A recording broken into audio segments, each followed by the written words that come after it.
Welcome back, ladies and gentlemen, friends and family. My name is Old School Mechanic James. This is the teardown and the rebuild of a Mercruiser 4.3 V6. We're at the beginning stage. This could be part 4 or part 5. I'll have to double check my videos. I wanted to keep them in sequence. I'll kind of clean it up a little bit. I'm learning as I go along how to adjust the YouTube and the camera, the distance, the volume. So all those things I'm working on. And we're at a stage now where I've got the new crankshaft in. As you guys already know from previous videos, I tore everything down, separated, put everything in order, assembly line to where I broke everything down. And now I got the new crankshaft in from O'Reilly's. It came with the cam bearings. I'm sorry, it came with the main bearings, and it came with the connecting rod bearings. Now, the crankshaft I had was a between 1988, 1992, maybe 1999 max crankshaft. It was 1005 4850. So I cross-referenced it on the internet because nobody was manufacturing that crankshaft. eBay didn't have it anymore for the 4.3. However, I talked to several people, including builders who build marine motors, said I can cross-reference it with another number out of a C.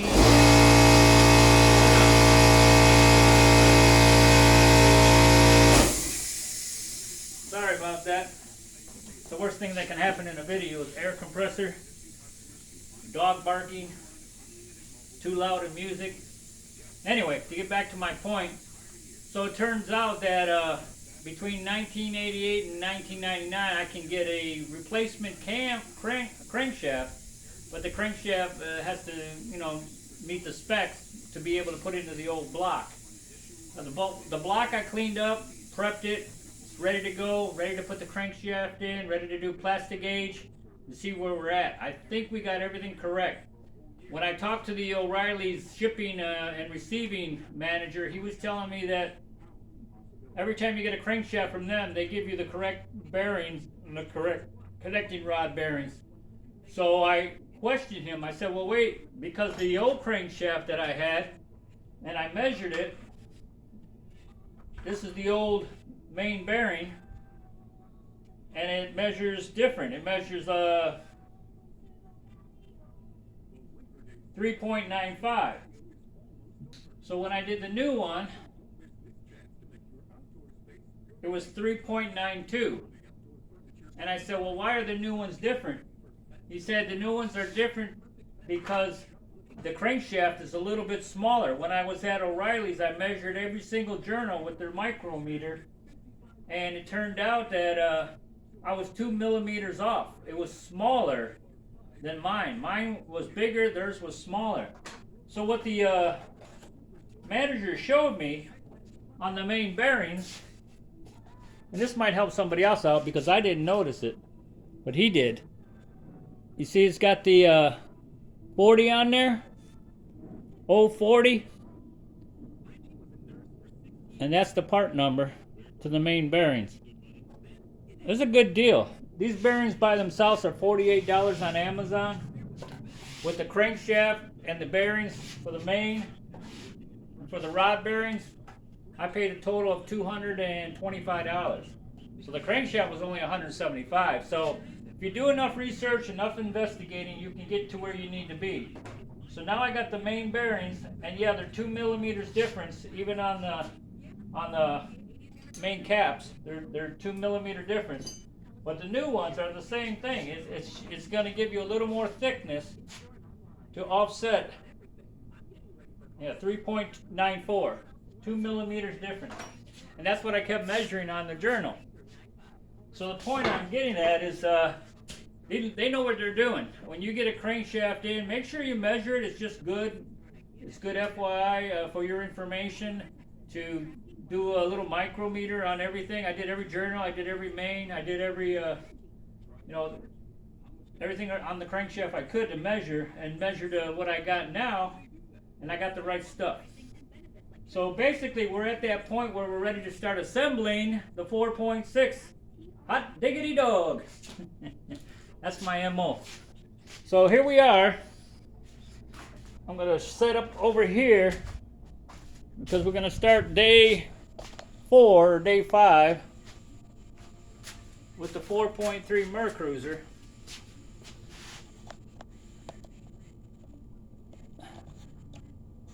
There we go. And we're going to start assembly. So it's all cleaned up. Now the first time, and you'll see by other videos, they'll tell you that you should always keep it dry, keep it clean. You want to get really good measurements with your plastic gauge. So for the first time, I'm not going to put no liquid, no oil. It's dry. I made sure every single part of this block is dry as possible. No debris, no lint, nothing. I did the air hose, blew everything about a bunch of times, so it's nice and clean. So now let's get to it and start putting on the main bearings.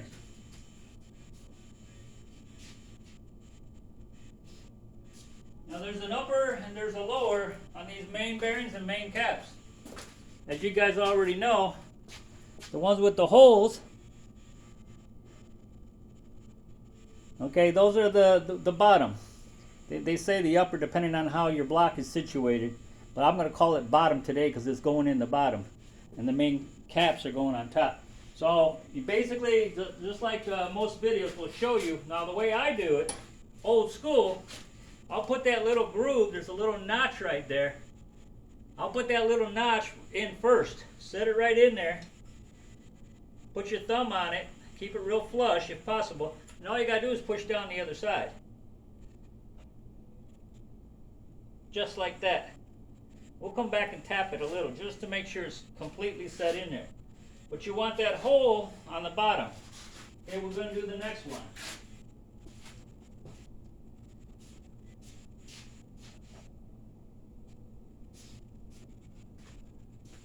Again, they only go in one way. Wherever that notch is on that block, set it down right in that notch. Put your thumb on it right there to keep it even and press down the other side. It lines up perfect on the hole, straight down. That's where the oil flows. The oil flows through that hole, goes around your crankshaft on the inside of these bearings, keeps the bearings lubricated, keeps the heat down. You're not going to spin a bearing, and hopefully you'll have the right oil. It'll keep the right lubricant in there, keep that crankshaft turning nice and smooth. You want a smooth operation, just like a smooth operator. Somebody might get that. Oh, Shade, he's a smooth operator. Okay, so we got one more.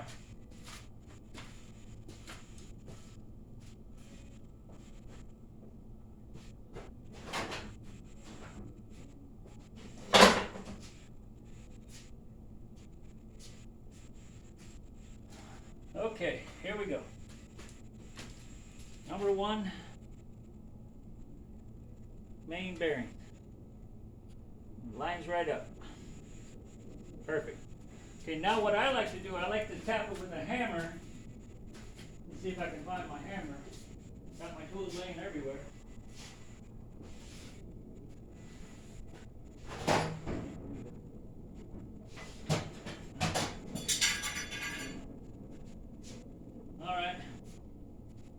So, yeah, I like to give them a nice little tap just to make sure they're in all the way.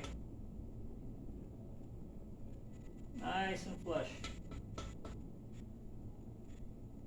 There we go. Just tap it on the side that you we're not pressing down. You can tell if it's up or down. You don't want to go too far. Yeah, there we go. Nice. So you can tell by the sound if you're all the way in.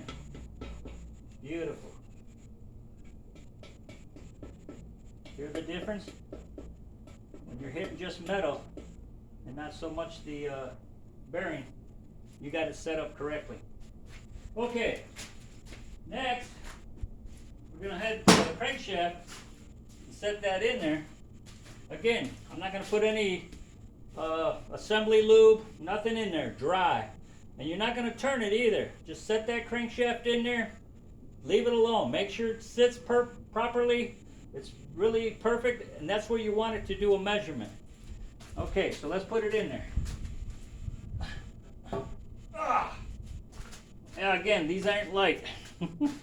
Pretty heavy. Alright, let's go.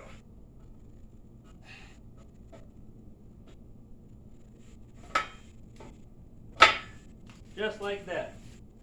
Ta-da! Now if you want, just to make sure it's all the way in there, you can tap it again, but don't spin it. Don't spin it, just tap it. Okay?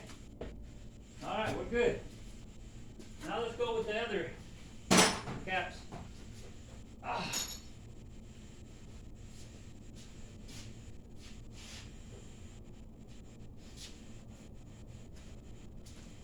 So the main caps, the upper caps, remember the bottom and these are the upper. This goes one way. There's a little hole where your oil pump goes. Oil pump rod goes in that hole. Okay, so that's facing the front of your engine. So it goes in there like this. First, what I want to do is I want to set my bearing in there. The same as you did with the other bearing. It's the same thing you do to this one. Set it in the groove and just slide her on down. I'm going to take these bolts out just so I can slide it down better. Might even have to tap it.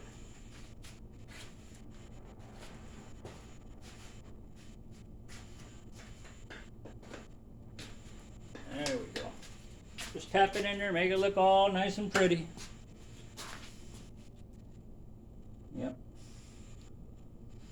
Nice, good seat. You want it to sit down properly. Now I'm not going to tighten these, I'm just going to put them in place. So remember, now I cleaned these bolts before I started this project today. I took a little not a grinder, but a metal wheel. It was little, hell, I don't remember, old school. But it's a little wheel that you put on your drill, and steel wheel. You just spin it around, get all that stuff up. I don't put no gasket seal on these. I just put a little lubrication of oil when I'm ready to tighten them down permanently. You're not supposed to put any sealant on there or any kind of gasket sealant. It could cause your caps to lean or get clogged, or it might not go down all the way. You might even have debris and stuff in there from before if you didn't clean out your bolt holes. So basically, I'm gonna put the two in here. Okay. Now I can go ahead and get some plastic gauge on that right now. I don't have to worry about it. Let's just go ahead and get going. So here's your plastic gauge.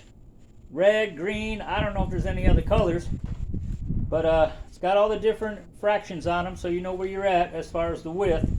You just have to break off enough, to put on there to get a good measurement. I usually do probably ½ an inch maybe. That's about it. It's a little windy, so I'm going to try to get this on there without a problem.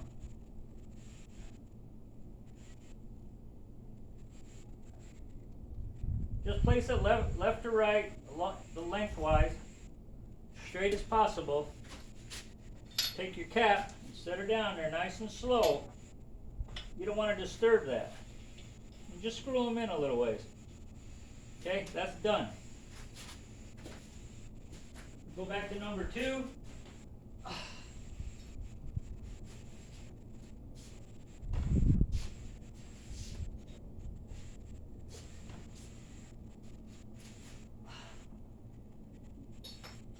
Okay, we'll do number 3. Let's do it from back to front. So I've already cleaned it up.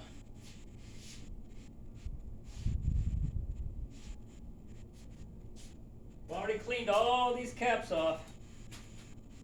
Cleaned all the bolts again, getting all that debris off them. Basically just got to put in your bearing.